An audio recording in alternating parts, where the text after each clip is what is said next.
You are looking at Julian's pronunciation guide, where we look at how to pronounce better some of the most mispronounced words in the world, like this other curious word. But how do you say what you're looking for today?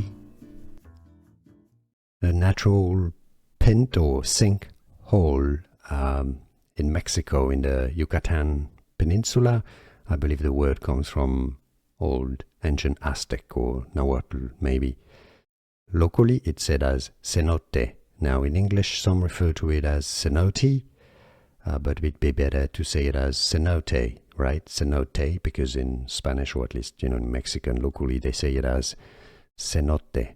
Cenote. Here are more videos on how to pronounce more confusing words and names too many mispronounced. Like this video if you found it useful. I appreciate your support. I'll see you soon and thanks for watching.